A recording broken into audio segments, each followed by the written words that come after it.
আজ বানাবো অনুষ্ঠান বাড়ির মতন চিংড়ি মাছ দিয়ে পুঁই শাকের চচ্চড়ি। তাহলে এই রেসিপিতে কী কী উপকরণ লাগছে দেখে নেওয়া যাক। প্রথমে পুঁই শাকের পাতাগুলো কুচি করে কেটে নিয়েছি। আর লাগবে আলু ডুমো করে কেটেছি, পুঁই শাকের ডাঁটা, কাঁঠালের দানা আর ঝালের জন্য লঙ্কা।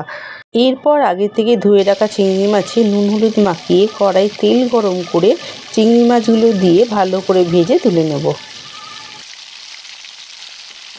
এরপর ওই পাত্রে আরও কিছুটা তেল অ্যাড করে তাতে একে একে ফোড়নে দেবো 5 ফোড়ন, তেজপাতা ও 2টো শুকনো লঙ্কা মাঝখান থেকে চিড়ে দিয়েছিলাম। সব কিছু ভেজে নিয়ে এরপর দিয়ে দেবো আগে থেকে কেটে রাখা সমস্ত সবজিগুলো। তবে এখানে বলে রাখি, অনুষ্ঠান বাড়িতে কিন্তু কাঁঠালের দানা ব্যবহার হয় না। আমার এখানে ছিল তাই আমি ইউজ করেছি, আপনারা স্কিপ করলেও করতে পারেন। সব কিছু উপকরণ হাই ফ্লেমে 5 থেকে 10 মিনিট ভেজে নেব। যতক্ষণ ভাজা হবে ততক্ষণ একটি পেস্ট বানিয়ে নেব। 1/2 চামচ নিয়েছি সাদা সর্ষে, 1/2 চামচ কালো সর্ষে আর 3টে কাঁচা লঙ্কা নিয়ে একটি পেস্ট বানিয়ে নেব। এরপর সমস্ত উপকরণ ভালো করে ভাজা হয়ে গেছে। এই স্টেজে দিয়ে দেবো পরিমাণ মতো নুন, দিয়ে ভালো করে আবারও সব কিছুর সাথে মিশিয়ে নিয়ে ঢাকনা চাপা দিয়ে 15 মিনিট মতন রান্না করে নেব।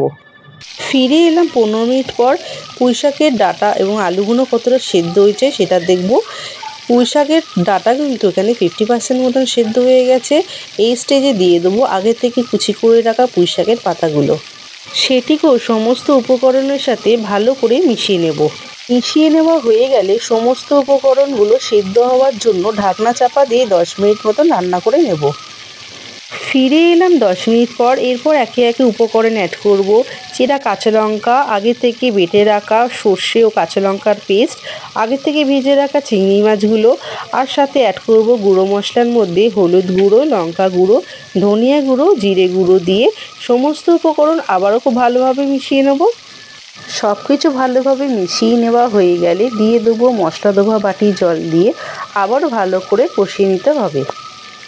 কষিয়ে নেওয়া হয়ে গেলে দিয়ে দেবো 1 চামচ মতন চিনি দিয়ে আবারও ভালো করে নেড়ে চেড়ে চেক করতে হবে কতটা সেদ্ধ হয়েছে। এখানে আমার 90% মতন সেদ্ধ হয়ে গেছে। আবার কিছুক্ষণ ঢাকা দিয়ে আমি বাকিটাও রান্না করে নেব। এখানে আমার সমস্ত উপকরণ কিন্তু খুব ভালোভাবে সেদ্ধ হয়ে গেছে। সব কিছু মিশিয়ে নিয়ে নামিয়ে নিলেই কিন্তু রেডি হয়ে যাবে অনুষ্ঠান বাড়ির মতন চিংড়ি পুঁই শাকের চচ্চড়ি। আজকের এই ভিডিওটি সম্পূর্ণ দেখার জন্য অসংখ্য ধন্যবাদ তাদেরকে যারা চ্যানেলটি সাবস্ক্রাইব করেছেন। আর যারা চ্যানেলটি সাবস্ক্রাইব করেননি তারা অবশ্যই সাবস্ক্রাইব করে পাশে বেল আইকনটি প্রেস করে রাখুন, যাতে সবার আগে নতুনত্ব ভিডিও আপনার কাছে পৌঁছাতে পারে। আজকের এই ভিডিওটি ভালো লাগলে লাইক ও শেয়ার করে দেবেন, আর বাড়িতে ট্রাই করে অবশ্যই কমেন্ট করে জানাবেন যে কেমন লাগলো। তাহলে ফিরছি পরবর্তী নতুনত্ব কোনো ভিডিও নিয়ে। ততক্ষণে ভালো থাকবেন, সুস্থ থাকবেন। টাটা।